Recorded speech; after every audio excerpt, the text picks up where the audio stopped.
চরম ধাক্কা পাকিস্তানকে ভারত দিয়েছে, সেই চরম ধাক্কায় এখনো অবধি পাকিস্তান নিজেদের শিরদাঁড়া সোজা করে দাঁড়াতে পারেনি। চীন এবং পাকিস্তানের জন্য যে দুঃসংবাদ ভারত এনেছে বর্তমানে, ডিআরডিওর তরফ থেকে এইবার আকাশ প্রাইম এয়ার ডিফেন্স সিস্টেমের লঞ্চ করেছে এবং আকাশ প্রাইম এয়ার ডিফেন্স সিস্টেম সেটাকে কিন্তু একেবারে সফলভাবে পরীক্ষা করা সম্ভব হয়েছে। ইতিমধ্যেই ভারত পরীক্ষা সফল করে তারা কিন্তু এই মুহূর্তে ইনস্টলেশনের কাজ শুরু করেছে এই চীন রিজিয়ন বা লাদাখের এই রিজিয়নটায়। সিএন ডিজিটালে আপনাদের স্বাগত। নমস্কার, আমি মণি ভট্টাচার্য। অপারেশন সিঁদুর ভারতকে যে চরম শিক্ষা দিয়েছে বলা ভালো। ভারত অপারেশন সিঁদুরের পর পরিষ্কার বুঝতে পেরেছে যে ঠিক কোন কোন জায়গায় ভারতের পরিবর্তন দরকার এবং ডিফেন্স ভারতের আর কতটা স্ট্রং হলে চীন, পাকিস্তান বা বাংলাদেশ যারা বর্তমানে প্রতিবেশী নয় শত্রুর ভূমিকা পালন করছে তাদেরকে শায়েস্তা করা যাবে। ঠিক সেই স্ট্র্যাটেজিক ওয়েতে ভারত কিন্তু এগোচ্ছে। আমরা এই আলোচনার শুরুতে একটু বলে রাখার চেষ্টা করব, ভারতের যে চরম ধাক্কা পাকিস্তানকে ভারত দিয়েছে, সেই চরম ধাক্কায় এখনও অবধি পাকিস্তান নিজেদের শিরদাঁড়া সোজা করে দাঁড়াতে পারেনি। কেন আমি কথা বলছি? তার কারণ কিছু চিত্র বা কিছু ছবি, যদি বলা ভালো স্যাটেলাইট ছবি আমাদের কাছে এসে পৌঁছেছে, যে ছবিগুলো তো পরিষ্কার হয়ে যাচ্ছে যে রহিম ইয়ার খান এয়ারবেস সহ বিভিন্ন এয়ারবেস যেগুলো পাকিস্তানের অত্যন্ত গুরুত্বপূর্ণ এয়ারবেস, যেগুলো ব্যবহার করে পাকিস্তান রীতিমতো তাদের এয়ারফোর্সের বিভিন্ন কাজকর্ম চালাতো, সেইগুলো এক প্রকার বন্ধ হয়ে পড়ে আছে এবং সেগুলোর যে কনস্ট্রাকশন, এই মুহূর্তে সেই কনস্ট্রাকশনের কাজ হওয়ার কারণে সমস্ত এয়ারবেসে নোটাম জারি করে রেখেছে, কম বেশি সমস্ত এয়ারবেসে।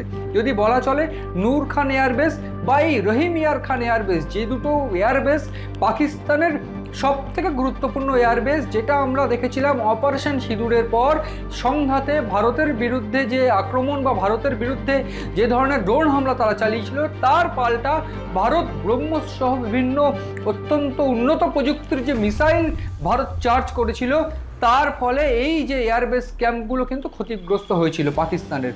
এবং বর্তমানে রহিম ইয়ার খান এয়ারবেসের যে পরিস্থিতি, সেই পরিস্থিতির উপর দাঁড়িয়ে সেই পরিস্থিতি যদি দেখা যাবে এই মুহূর্তে 5ই আগস্ট অবধি তারা নোটাম জারি করে রেখেছে যে কোনোভাবে এই এয়ারবেস ব্যবহারযোগ্য নয় এখনও অবধি। এখানে পরিষ্কার করে বলা ভালো, এই রহিম ইয়ার খান এয়ারবেস কেন জিওপলিটিক্যাল বা যদি দেখা যায় ভৌগোলিক দিক থেকে কেন গুরুত্বপূর্ণ সেটাও আমি একটু বলে রাখতে চাইব। পশ্চিম পাকিস্তানের একটা অংশ, যে জায়গাগুলোতে এখনও অবধি ভারতের সেনাবাহিনী ভীষণ গুরুত্বপূর্ণভাবে তারা অ্যাকশানে রয়েছেন বা এখনও বলা ভালো অপারেশন সিঁদুরের বিভিন্ন কার্যক্রম তারা চালিয়ে যাচ্ছেন। বিভিন্ন জঙ্গিরা তাদের যে অ্যাক্টিভিটিস, সেই অ্যাক্টিভিটিসগুলো রুখে দেওয়ার চেষ্টা করছে ভারতীয় এয়ারফোর্স বা ভারতীয় সেনাবাহিনী।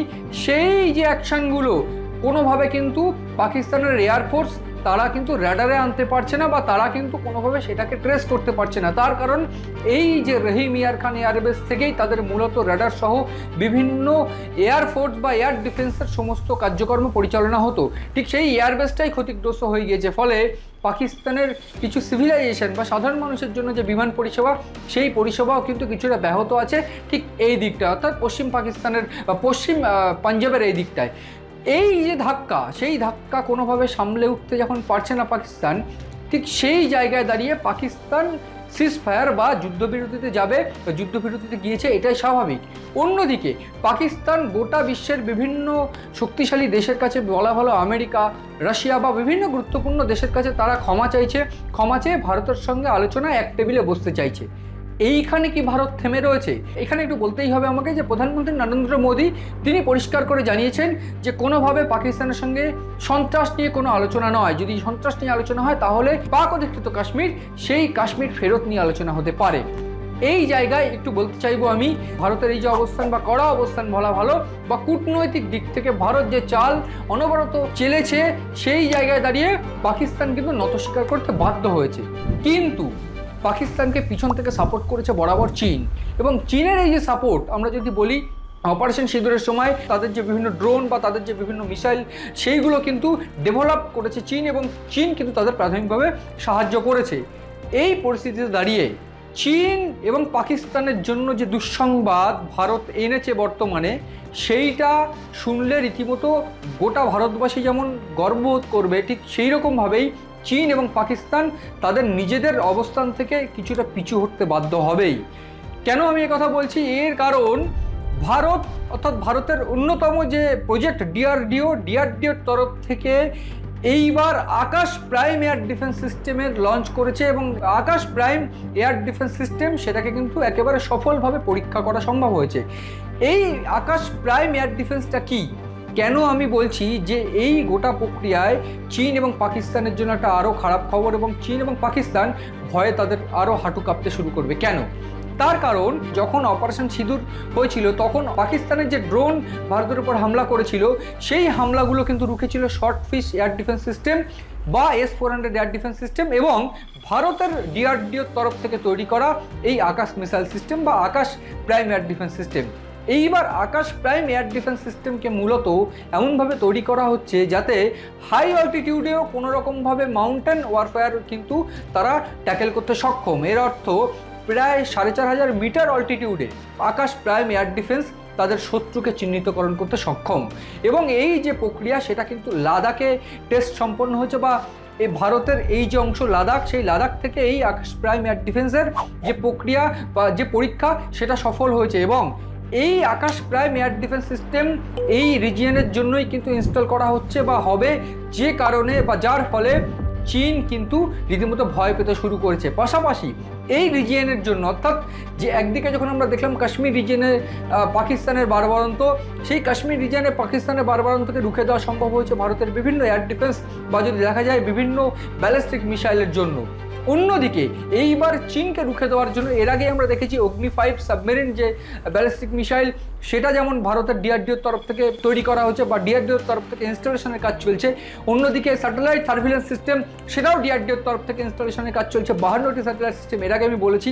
এইবার এই যে short range ballistic missile Prithvi 2 এবং অগ্নি 1 এই দুটো যে সিস্টেম, যে দুটো ব্যালিস্টিক মিসাইল এই মুহূর্তে টেস্ট সম্পন্ন হয়েছে, যে দুটো ব্যালিস্টিক মিসাইল উড়িষ্যায় টেস্ট সম্পন্ন হয়েছে, এই ব্যালিস্টিক মিসাইল দুটো কিন্তু যে কোনো মুহূর্তে চীনের যে বর্ডার রিজিয়ন রয়েছে সেইখানে যে কোনো সেনাঘাঁটি থেকে শুরু করে যে কোনো থ্রেট তারা রুখে দিতে সক্ষম। এবং শুধু রুখে দিতে সক্ষম নয়, যে কোনো শত্রুদের অবস্থান চিহ্নিত করে একেবারে নির্ভুল হামলা করে তাদেরকে গুড়িয়ে দিতে সক্ষম এই শর্ট রেঞ্জের ব্যালিস্টিক মিসাইল, যেটা অগ্নি 1 আমি একটু বলে রাখতে চাইবো।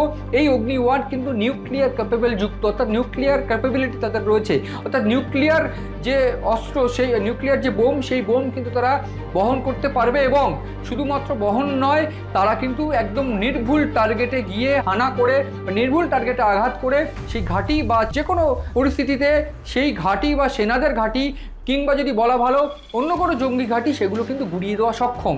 তারা কিন্তু সেই যে সব পরীক্ষা, সেই পরীক্ষায় ডিআরডিও সহ ইন্ডিয়ান ডায়নামিক যে সিস্টেম তারা কিন্তু সফল হয়েছে।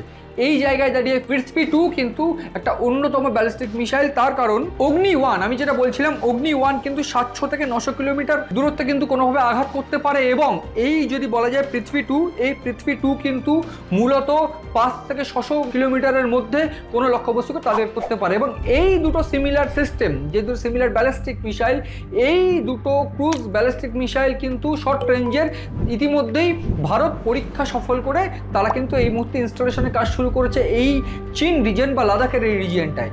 এইখানে আমার একটু বলে রাখতে হবে, ইতিমধ্যে আমরা জানি ইরান ইসরায়েলের সংঘাত বা ইরান ইসরায়েলের যুদ্ধ ইতিমধ্যে যুদ্ধবিরতিতে পরিণত হয়েছে। এই যুদ্ধবিরতিতে ইসরায়েল যখন ইরানের উপর হামলা করেছে, হামলা করার পর বিভিন্ন জায়গা গুড়িয়ে দিয়েছে, ঠিক পাল্টা যখন ইরান হামলা করেছে একেবারে 60-70টি টানা ড্রোন হামলা যখন করেছে, ঠিক সেই ড্রোন হামলাকে রুখে দেওয়া সক্ষম হয়েছিল ইসরায়েলের একেবারে অত্যাধুনিক এয়ার ডিফেন্স।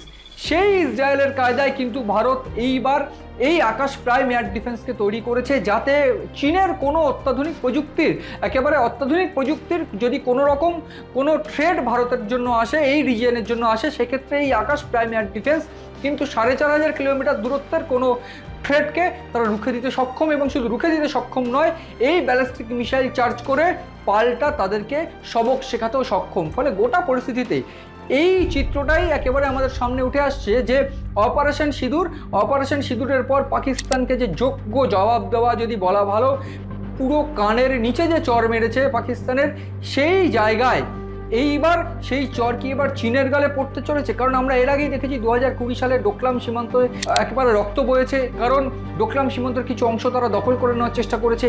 তারপর ভারত কিন্তু সেই ভুটানে গিয়ে সেই জায়গা বাধা দেওয়াতে সেই গোটা প্রক্রিয়াটা রুখে দিয়েছে। কিন্তু এর আগে আমরা দেখেছি অরুণাচল প্রদেশ সহ বিভিন্ন জায়গায় তারা কিন্তু রীতিমতো এই বর্ডারকে নিয়ে তারা রীতিমতো উদ্বিগ্ন রেখেছে ভারতকে। এই পরিস্থিতিতে দাঁড়িয়ে ভারতের এই যে উন্নত প্রযুক্তির আকাশ প্রাইম এয়ার ডিফেন্স সিস্টেম, যেটা ডিআরডিওর তরফ থেকে ভারতে তৈরি করা হয়েছে, সেইটা কিন্তু পাকিস্তানের জন্য এবং চীনের জন্য ঘুম উড়িয়ে দেওয়ার জন্য যথেষ্ট।